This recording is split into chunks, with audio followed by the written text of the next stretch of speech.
So what is your specific plan to reduce spending by 30% so that we can have 100% homestead exemption on our Florida residences? Well, first of all, the way that'll work is that'll work with a 30% budget cut. And I'll go over some of the specific cuts in just a second. But once we cut the state budget by 30%, we no longer need the entire 6 cents out of every dollar in sales tax revenue that the state currently gets.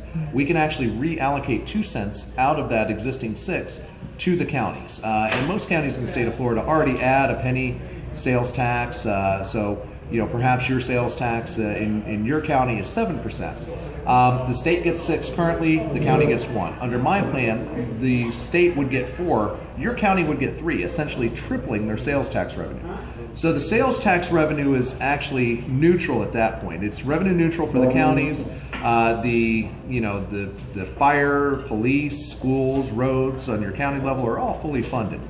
Now, the way we're going to get those cuts done, and first of all, you have to understand the budget is 374 pages at last count of fine print line items. So I can't go over every single cut, but I can give you some specific areas that we are intending to cut. One of them is transportation. Right now, we've got a lot of contracts going to single source, no bid contractors that end up coming in late and over budget, still getting a bonus, things like that. One of the things I intend to do is renegotiate some of those contracts. Also, prohibit no bid single source contracts. We need to put market forces into play in the contracting system in Florida, and the good old boy network, where it's going to the guy who has the right political connections. That's a big problem. Another area, just a common sense area to cut, is Medicaid. Right now, we have set up a system where Medicaid recipients, if they have a minor ailment, minor illness, they go to the emergency room. The state ends up with a bill for potentially thousands of dollars. Now, a common sense solution to save upwards of $1 billion is to set up a system where Medicaid recipients can go to a walk-in clinic or a primary care physician.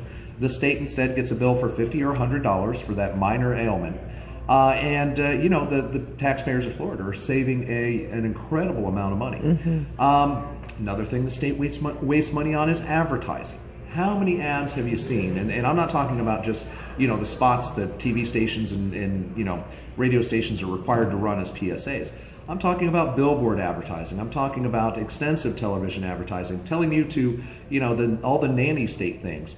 Buckle your seatbelt. Don't leave food on the counter overnight. That's costing the people of Florida millions and millions of dollars a year. So when I say, it is true, we're cutting the waste, we're cutting the fraud, we're cutting the abuse, but we're also making a whole lot of common sense cuts to get back to my roughly $52 billion per year budget estimate, which puts us about to 2002-2003 spending levels. So it's not draconian, it's not egregious, it's just common sense solution. And I hope that answers the question there. Thank you so much. No problem at all.